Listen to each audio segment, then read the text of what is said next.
احمر کو سامنے دیکھ کے نفیس کو اتنا شدید غصہ آتا ہے کہ وہ گاڑی اس پہ چڑھا دیتا ہے اور احمر کو شدید چوٹ لگتی ہے اور وہ روڈ پہ گرا پڑا ہوتا ہے اور شہیر گاڑی بھگا دیتا ہے۔ پنکی تو پریشان ہو کے پوچھتی ہے کہ کس کو ٹکر مار دی ہے، اگر کوئی مرا گیا تو بلا وجہ جیل جانا پڑے گا، لیکن نفیس کہتا ہے کہ یہ میرا دشمن تھا، میری بیوی کا دوسرا شوہر، اور اگر وہ بھی اس کے ساتھ دکھائی دیتی نا تو اس کو بھی ٹکر مار کے مار ہی دیتا۔ لیکن پنکی کو بہت شدید ڈر لگتا ہے اور وہ کہتی ہے کہ اب ہم پولیس سے کیسے بچیں گے، پتہ نہیں وہ انسان زندہ بھی ہے کہ نہیں، اور اب تو روڈز پہ اتنے کیمراز ہیں، آپ کی گاڑی کی لازمی ریکارڈنگ ہو چکی ہوگی، فوراً سے پہلے یہاں سے نکل پڑتے ہیں۔ نفیس کو بھی اب احساس ہوتا ہے کہ اس نے شاید کچھ غلط کر دیا، کیونکہ پہلے تو اس نے پولیس کا سوچا ہی نہیں تھا، بس اپنی نفرت نکال دی احمر کو یوں سامنے کھڑا دیکھ کے، لیکن اب گھبرا کے اسے سمجھ نہیں آتا کہ جائے تو جائے کہاں، تو ڈر کے واپس اپنے گھر کی طرف ہی مڑ جاتا ہے۔ پنکی جب گھر قریب آتا دیکھتی ہے تو کہتی ہے کہ یہ کہاں لے آئے واپس، آپ تو اپنے دوست کے فلیٹ پہ جانے والے تھے نا؟ تو نفیس کہتا ہے کہ یہیں پہ ہی محفوظ ہیں، اپنے گھر والے تو موجود ہیں نا، وہ ہمیں بچا لیں گے۔ اب پنکی نہ چاہتے ہوئے بھی وہیں پہ اتر جاتی ہے اور برا سا منہ بناتی ہے، پر دل میں سوچتی ہے کہ کوئی بات نہیں نفیس میاں، اب تمہارے گھر والوں سے تو تمہیں نفرت ہو ہی چکی ہے، تو دیکھنا میں کیسے مزید تمہیں جلدی بھڑکاتی ہوں، تاکہ اس گھر سے تو مجھے چھٹکارا مل جائے۔ اچھی خاصی جان چھوٹنے والی تھی، پتہ نہیں وہ احمر کیوں سامنے آ گیا۔ ابھی نفیس اور پنکی کو اندازہ نہیں ہے کہ وہ کتنی بڑی مصیبت میں پھنسنے والے ہیں۔ اب گھر میں ماں اور سریا دیکھتے ہیں کہ نفیس اور پنکی واپس آ گئے ہیں، تو وہی ماں جو تھوڑی دیر پہلے پریشان ہو کے دکھا رہی تھی، اب نفیس پہ طنزیہ کہتی ہے کہ اتر گیا اپنی بیوی کو الگ رکھنے کا بھوت۔ سریا بھی کہتی ہے کہ دیکھا میں نے کہا تھا نا کہ نفیس بھائی کے ہاتھ میں تو کچھ ہے ہی نہیں، اپنی بیوی کو کہاں لے جا کے رکھیں گے۔ پنکی دل ہی دل میں خوش ہوتی ہے کہ اچھا ہوا ان کو گھر والوں سے تانے مل رہے ہیں، ان کی نفرت میں مزید اضافہ ہوگا، لیکن اگلے ہی لمحے اس کی امیدوں پہ پانی پھر جاتا ہے جب نفیس اپنی ماں کے قدموں میں پڑ جاتا ہے اور کہتا ہے کہ میں نے واقعی غلط کیا اپنی ماں کے ساتھ اونچی آواز میں بول کے، مجھے یہاں سے نکلتے ساتھ ہی احساس ہوا، تبھی میں نے سوچا کہ ماں کا دل دکھا کے تو میں کہیں بھی خوش نہیں رہ پاؤں گا، تو آپ سے معافی مانگنے آ گیا، پر آپ بے فکر رہیں کہ آپ کو یہاں پہ تنگ نہیں کروں گا، جلد ہی یہاں سے چلا بھی جاؤں گا۔ ہاں اگر آپ چاہتی ہیں کہ آپ کے بڑھاپے میں آپ کے ساتھ رہوں تو پھر یقیناً یہاں پہ رک جاؤں گا۔ پنکی تو سر پکڑ کے بیٹھ جاتی ہے کہ یہ تو الٹا گڑ گڑا کے واپس آ گیا ہے، اور ماں بھی سر جھٹک دیتی ہے کہ بڑی ہی جلدی اس کو عقل ٹھکانے آ گئی۔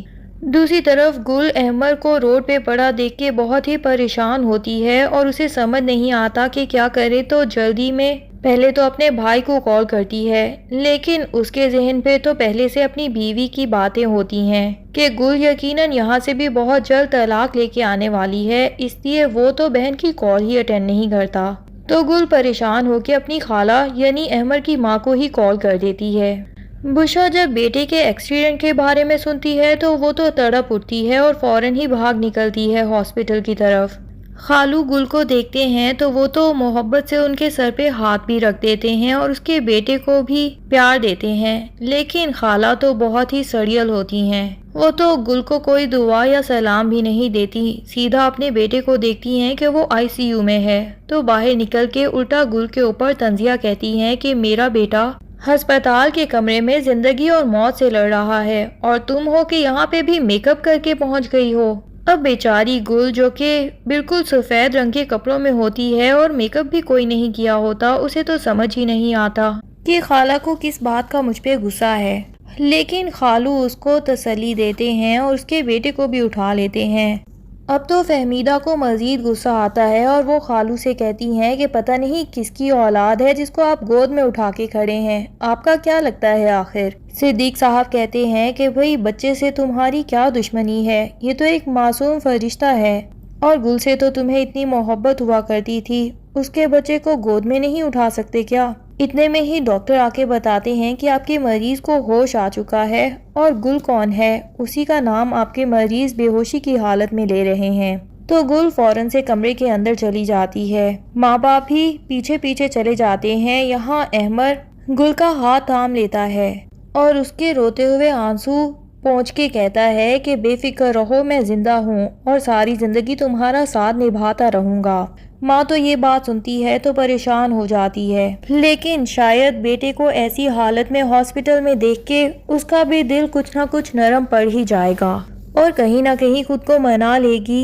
کہ میں تو پہلے بھی گل کو پسند کرتی تھی، کیا ہوا اگر وہ طلاق یافتہ ہے تو میری مرحوم بہن کی بیٹی، اور جب میرا بیٹا اس کے پیچھے اتنا دیوانہ ہے کہ ایسی حالت میں بھی صرف اس کو ہی تسلی دے رہا ہے تو مجھے بھی دل بڑا کر کے اس کو قبول کر لینا چاہیے۔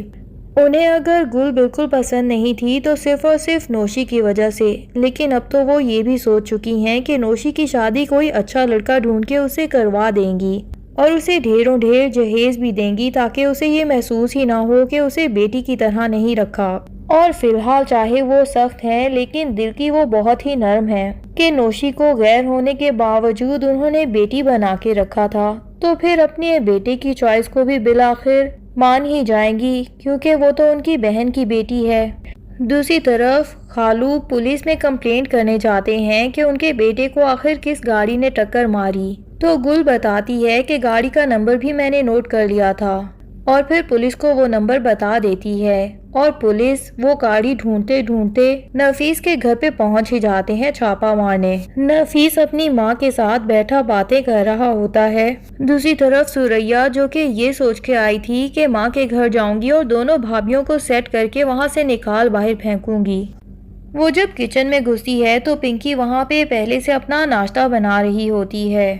سوریا کا تو خون کھولنے لگتا ہے اس کو دوبارہ سے اس گھر میں دیکھ کے، اور اسے کہتی ہے کہ سیدھی واپس آ گئی نا، اب ذرا ڈر کے رہنا اور یہ سمجھ لینا کہ دیکھو میری کتنی اہمیت ہے، میں تمہیں اس گھر سے فوراً نکال باہر کر سکتی ہوں۔ پنکی بھی مڑ کے اس کو کہتی ہے کہ مجھے گل سمجھنے کی غلطی مت کرنا، میں تم لوگوں کا خون پی جاؤں گی۔ سوریا کہتی ہے تمہاری اتنی ہمت، اور اس کے اوپر ہاتھ اٹھانے کے لیے اپنا ہاتھ ابھی اونچا ہی کرتی ہے، لیکن پنکی اس کا ہاتھ تھام لیتی ہے اور الٹا اسی کو ہی دھکا مار دیتی ہے۔ سوریا تو اسے دیکھ کے حیران ہوتی ہے کہ کہاں گل تھی جسے یہ باتوں سے ہی ڈرا دیتی تھی اور کہاں یہ مجھے ہی الٹا ڈرا دھمکا رہی ہے۔ سوریا کی غلط فہمی تو دور ہو چکی ہے کہ وہ پنکی کو بھی ڈرا سکتی ہے، لیکن اصل مزہ تو تب آئے گا جب پنکی اپنے ماتھے پہ خود سے کوئی چوٹ لگاتی ہے اور اس کے بعد باہر نکل کے